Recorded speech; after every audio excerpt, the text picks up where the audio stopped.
They've misunderstood you? Again?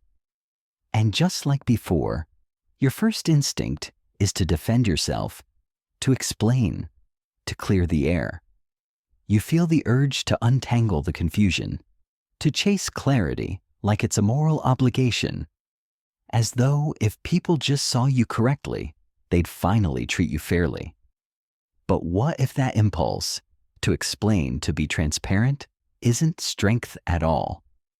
What if it's a vulnerability, a soft underbelly exposed in the name of truth? What if the real power lies not in being understood, but in being misunderstood, deliberately, elegantly, strategically? The wisdom of Machiavelli. Niccolò Machiavelli, the razor-sharp mind of Renaissance Florence, saw something most people still miss. In human affairs, clarity is often an illusion, and those who rise highest are not those most clearly seen, but those least fully known. To Machiavelli, the greatest wielders of power weren't simply skilled in persuasion. They were maestros of ambiguity. They left just enough unsaid, just enough unclear. They didn't confuse, they intrigued.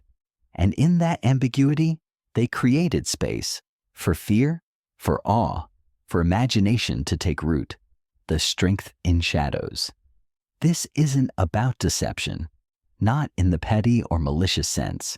It's about refusing to offer yourself as a simple shape for the world to grasp. Because people don't see you as you are.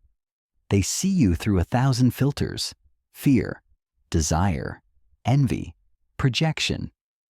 And when you resist the urge to clarify, you give those filters room to paint their own pictures of you.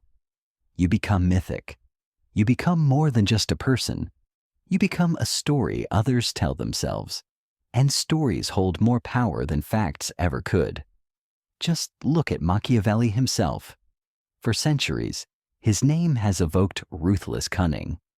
Machiavellian, we say, even though his writings reveal a man far more complex and subtle. But has this misunderstanding harmed his legacy? It has immortalized it. People are still deciphering him, still wrestling with his words, still captivated. Why strategic ambiguity works. The misunderstood are harder to pin down. They are harder to predict, harder to manipulate, harder to dismiss. In negotiation, the party who reveals less always has more leverage.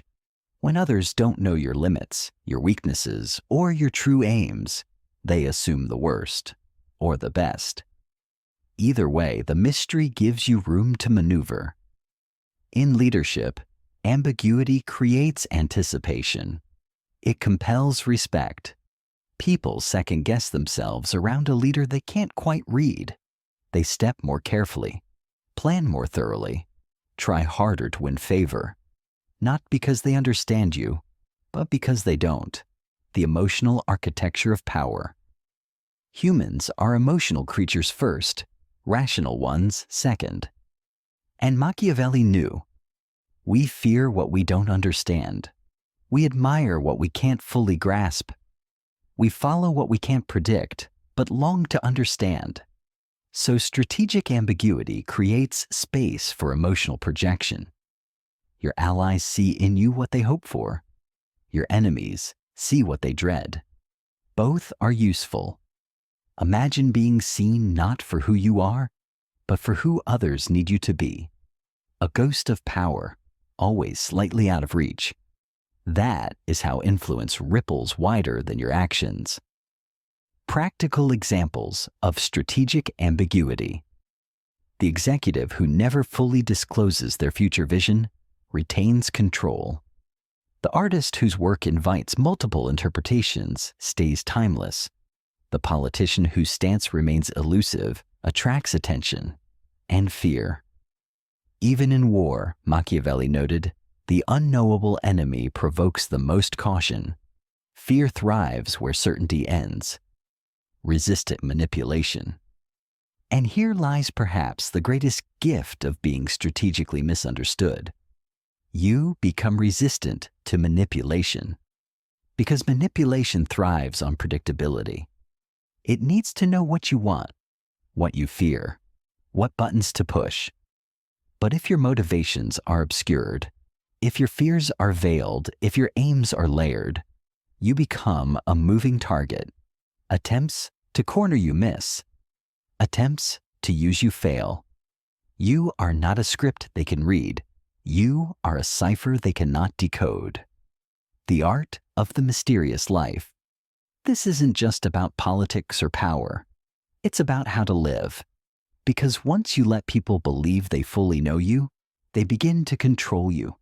With expectations, with labels, with limits, they box you in. And you start to live, not as yourself, but as the version of you they've constructed. Strategic misunderstanding breaks that box. It allows for transformation, for reinvention, for evolution without explanation. Moral boundaries. Of course, this power demands responsibility. Strategic ambiguity is not license for lies or manipulation. It's not about creating falsehoods. It's about allowing partial truths to breathe.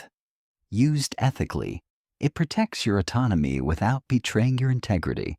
It gives you space, not to deceive, but to grow.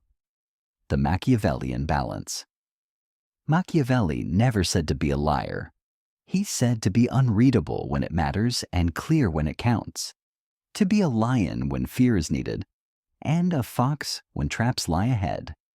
This is not randomness. It's choreography. It's rhythm. It's mastery. You become predictable only in your unpredictability, not chaos, but calculated mystery. The timeless echo.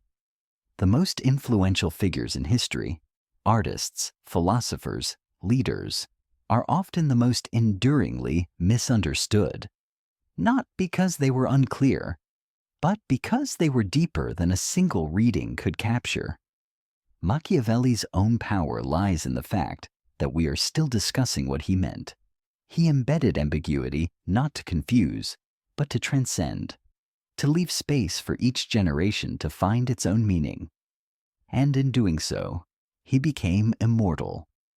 You too can master that art, the art of being slightly out of reach, of being seen, yet unseen, known, but unknowable, misunderstood, but unforgettable.